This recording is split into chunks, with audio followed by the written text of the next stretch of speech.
আজি মই অতি সহজতে একদম কম সময়ৰ ভিতৰতে বনাই খাব পৰা এটা পিটিকা আপোনালোকক দেখুৱাম। মাছ যিহেতু খাই থকাই হয়, একদম সহজতে বনাব পৰা এটা পিটিকা। অৱশ্যে মাছকেইটা মই ভাজি ল'লোঁ বাৰু, গতিকে এইকেইটা বৰিয়লা মাছক বহুত বেছি ভজা নাই, অলপ কমকৈ ভাজিছোঁ।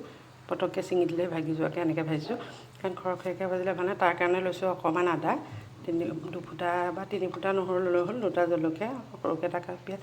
এই বস্তুটো চবতকৈ গুৰুত্বপূৰ্ণ, এইটো হৈছে যিটো আমি খৰিচা যে খাওঁ তাত থাকি যাওঁ, মানে কেঁচা খৰিচাটো খাওঁতে যিটো পানী থাকি যায়, সেই পানীটোত সৰিয়হখিনি মানে বগা সৰিয়হখিনি দি যিমান দিন পাৰে আৰু এমাহমান হ'লে বেছি ভাল হয়, তিয়াই থৈ দিয়াৰ পিছত সেই সৰিয়হকণ দি মানে পিটিকাটো খাবলৈ বিৰাটেই ধুনীয়া হয়।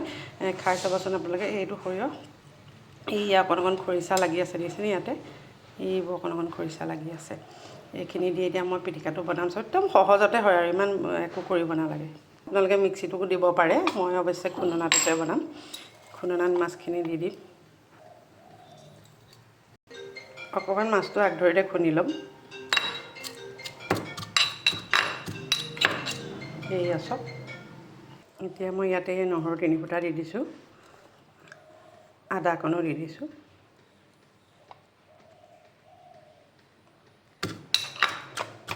চবেই খুন্দনা মাৰিডালে এইটোৱেদি খুন্দে, এই শকতটোৱেদি। মই কিন্তু খুন্দি বেয়া পাওঁ, মই এই সৰুটোৱেদি খুন্দি ভাল পাওঁ, একদম পটককৈ হয় মোৰ।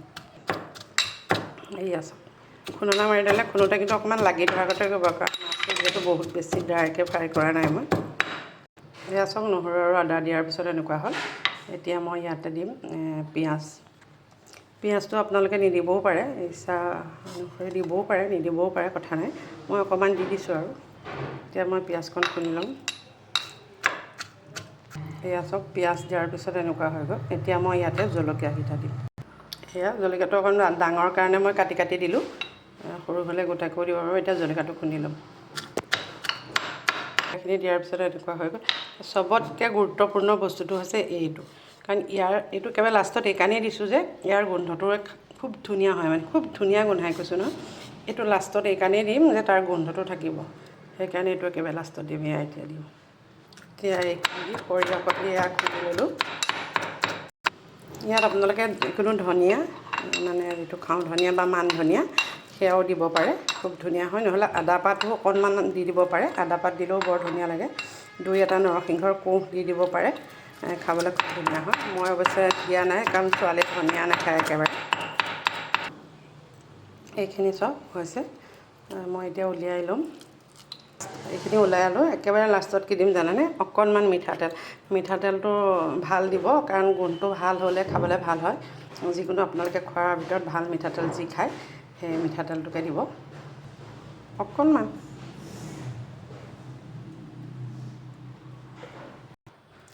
মিঠাতেল দি আকৌ ধুনীয়াকৈ মিলাব আৰু এইখিনি খাব পৰা হৈ গ'ল। খাই চাবচোন বনাই, সঁচাকৈ খুব ধুনীয়া হয় খাবলৈ, আৰু খুব ধুনীয়া মানে গোন্ধটো বৰ ধুনীয়া। অতি সহজতে, একো বিশেষ কৰিব নালাগে। মাছকেইটা বাছি ল'লে, অকণমান কমকৈ ভাজি ল'লে, নহৰু 2 ফুটা, বহুত বেছি কষ্ট নহয় গুচাওঁতে, আৰু আদা অকণমান তেনেকৈ দি জলকীয়া এটা দিও আপুনি খাব পাৰে, নহ'লে সেই বস্তুখিনি দি ল'বও পাৰে, বাকী কিবাকিবি।